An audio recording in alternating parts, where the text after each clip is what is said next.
Hello friends. क्यों गिर रहा है यस बैंक का शेयर प्राइस? रिजल्ट के पहले ही दिन यानी कि रिजल्ट जब आए थे पिछले हफ्ते, उसके बाद आज पहला ट्रेडिंग डे था यस बैंक का रिजल्ट के ऊपर रिएक्ट करने का। तो मैंने आपके साथ एनालिसिस भी जो है इसका किया था और मैंने आपके साथ चर्चा की थी। और वो चर्चा ये थी कि जो प्रोविजंस हैं, जो असेट्स क्वालिटी है बैंक की, वो डिटोरिएट हो रही है। और अब तो ये बात जो है पक्की हो गई है कि जो दिग्गज बैंक्स हैं उनकी असेट्स क्वालिटी तक ख़राब हो रही है, तो येस बैंक की तो होनी ही होनी है। तो देखिएगा, येस बैंक क्योंकि पहले ही बहुत बुरी तरीके से जो है कॉर्पोरेट गवर्नेंस के इश्यूज़ की वजह से घिरा हुआ है। जिस तरीके से पुरानी जो मैनेजमेंट थी, राणा कपूर एंड फैमिली, और उसके बाद रवनीत गिल जी जो है वो संभाल नहीं पाए। रवनीत गिल जी और राणा कपूर जी ने जो किया वो सब के सामने था। तो जो लोन्स बांटे गए हैं वो अब और उजागर होंगे इस कोविड पीरियड में।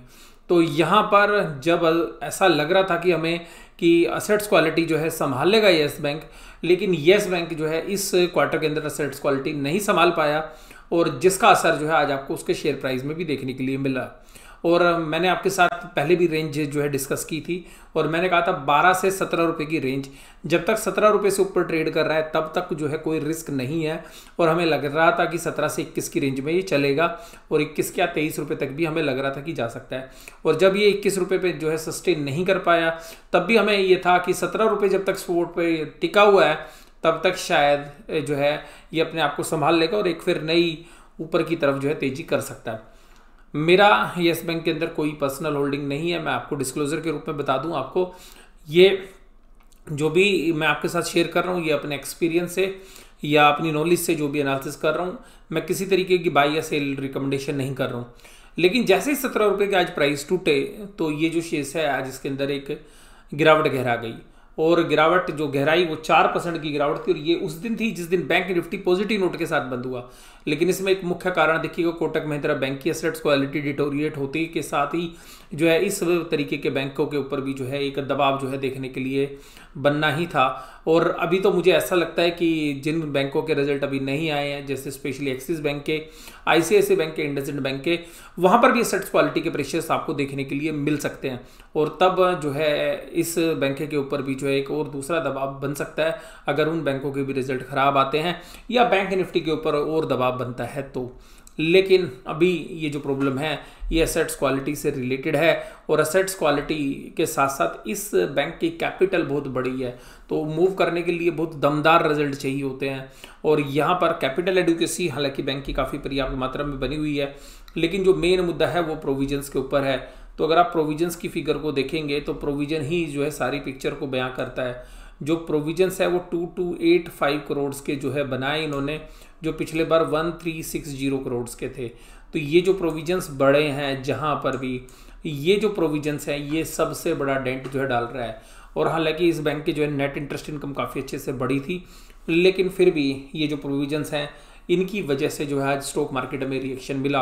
और मैंने अपने पिछले रिजल्ट एनालिसिस के अंदर भी जो इस Q3 के रिजल्ट एनालिसिस मैंने किए थे, तब भी मैंने आपके साथ यही बात की थी कि जो असेट्स क्वालिटी है वो डिटोरिएट जो है हो रही है पूरे बैंकिंग सिस्टम के अंदर, जिसका असर जो है अब आना शुरू हो रहा है। और यहाँ पर कि येस बैंक ने तो ये भी नहीं बताया है कि अगर जो है सुप्रीम कोर्ट के डिसीजंस को नहीं लेते तो ग्रोस एनपीए नेट एनपीए क्या होती।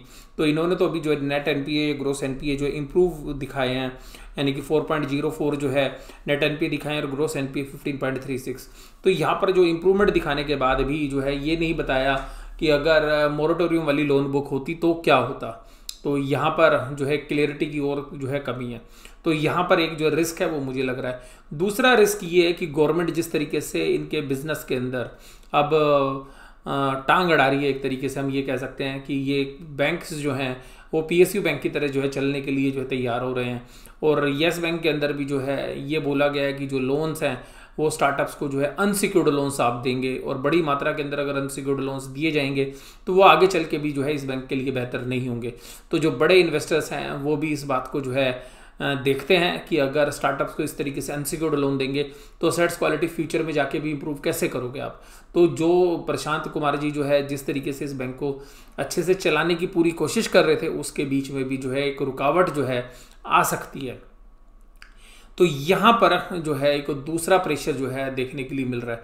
तो जो स्मार्ट इन्वेस्टर्स होते हैं वो ऐसी परिस्थितियों को भांप लेते हैं, क्योंकि बहुत सारे जो इन्वेस्टर्स हैं वो 13 रुपये 12 रुपये के प्राइस के आसपास जो है जिन्होंने एक्यूमुलेट किया, और बैंक निफ्टी की तेजी के साथ जो है इसने भी पार्टिसिपेट किया, लेकिन अब जो है ऊपरी लेवल पर जो है इसमें सस्टेनेबिलिटी नहीं आ पा रही है, और असेट्स क्वालिटी की जो रिस्क हैं वो दोबारा से जो है बढ़ रहे हैं पूरे बैंकिंग सिस्टम में। मैं केवल ये नहीं कहूँगा कि येस बैंक के लिए, लेकिन जो असर है वो येस बैंक के ऊपर ज़्यादा आता है, क्योंकि आपने कहावत सुनी होगी, दूध का जला जो है छाछ को भी जो है फूक फूक के पीता है।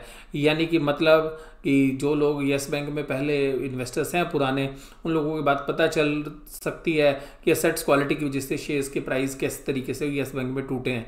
तो जो लोग अभी भी इस बैंक के अंदर है तो वो ये बात समझते हैं कि अगर एसेट्स क्वालिटी डिटोरिएट होती है तो किस तरीके से शेयर्स प्राइस टूट जाते हैं। तो इस वजह से भी जो है बहुत सारे जो स्मार्ट प्लेयर्स हैं जिन्होंने 12-13 रुपये के आसपास जो लिया था, वो भी जो है प्रॉफिट बुक करने जो है आ जाते हैं ऐसी परिस्थिति में। और जो फंड हाउसेज हैं जो रिजल्ट का एनालिसिस सही तरीके से कर लेते हैं और उनको सारी बातें समझ में आ चुकी होती हैं कि हाँ अब निकलने का सही समय है, तो उन लोगों ने भी शायद आज जो है एग्जिट किया होगा इस बैंक से, जिस वजह से भी मुझे लगता है कि ये बैंक का जो शेयर प्राइस है वो टूटने के लिए जो है मजबूर होना पड़ा। तो मैं आपके साथ जो ये चर्चा कर रहा हूँ, इसके बाद अगर हम इसके अंदर आगे देखने की कोशिश करें कि येस बैंक का जो शेयर प्राइस है वो अभी कितना था, तो आज देखिएगा 16 रुपये 30 पैसे BSE में बंद हुआ और NSE में 16 रुपये 35 पैसे। तो करीबन 4% की गिरावट BSE के अंदर थी और NSE के अंदर 3.82% की गिरावट थी। सुबह की जो है तेजी थोड़ी देर की थी, उसके बाद पूरे दिन जो है रेड के अंदर जो है शेयर्स रहा, जो आपको स्क्रीन पे भी देख सकते हैं। तो ये जो इसकी गिरावट थी, इसके साथ साथ जो अगर हम ये देखना चाहें कि इसके टेक्निकल पैरामीटर्स क्या कह रहे हैं, तो देखिएगा अगर हम टेक्निकलिटी की भी बात करें तो जो टेक्निकल पैरामीटर्स हैं, मूविंग एवरेजेस भी जो है अब सेल के सिग्नल दिखाने लगे, क्योंकि मैंने आपको बोला था 17 रुपये का जो लेवल है, जब तक 17 रुपये होल्ड कर रहा है तब तक जो है स्टिल जो है बुल्स जो है वो एग्रेसिव थे इसके अंदर। मूविंग एवरेजेस के अंदर अगर हम देखेंगे तो देखिएगा स्ट्रॉन्ग सेल हो गई है, मोमेंटम ऑस्किलेटर्स पे भी सेल आ गई है, ट्रेंड ऑस्किलेटर पे भी सेल आ गई है, वोलेटिलिटी जो देख के अगर आप अंदाज़ा लगाएं तो वहाँ पर भी आपको स्ट्रॉन्ग सेल। और कैंडल स्टिक को तो आप आज समझ ही सकते हैं कि रेड कैंडल बनी है इसके अंदर, तो वहाँ से तो वीकनेस है ही। तो ये जो सारे सिग्नल्स हैं, मूविंग एवरेजेस की भी अगर हम बात करें तो 5 दिन 10 दिन 20 दिन 50 दिन सभी मूविंग एवरेजेस के नीचे आ गए हैं। लेकिन अभी इसके लिए एक सबसे अच्छी बात यह है कि अभी 100 दिन की मूविंग एवरेज के ऊपर ये ट्रेड कर रहा है, जो कि 15 रुपये 13 पैसे है। तो आपको जो अगली सपोर्ट है वो 15 रुपये 13 पैसे के आसपास मिलेगी, जहाँ से हो सकता है कि हल्का सा बाउंस बैक भी आपको दे। लेकिन अभी जो वीकनेस है पूरे सिस्टम के अंदर आ रही है, तो ये जो है येस बैंक भी उसमें अछूता नहीं है। और 200 दिन की मूविंग एवरेज 19 रुपये है, तो उसके भी जो है नीचे ही ये जो शेयर है जो ट्रेड कर रहा है। और मैं आपके साथ यही चर्चा करूँगा कि देखिएगा जो डिसीजंस है वो तो आपने खुद ही लेने हैं, क्योंकि येस बैंक के अंदर एक कैपिटल का जो साइज़ है वो भी बहुत बड़ा है, और इस समय पर बहुत सारे जो लोग हैं वो प्रॉफिट्स पे बैठे हुए थे। तो मैंने इसीलिए आपको जो है परसों आगाह भी जो है किया था, एक तरीके से मैंने आपको बताया भी था कि देखिएगा सेट्स क्वालिटी की कंसर्न्स हैं, उस वजह से हो सकता है कि प्रॉफिट बुकिंग हो।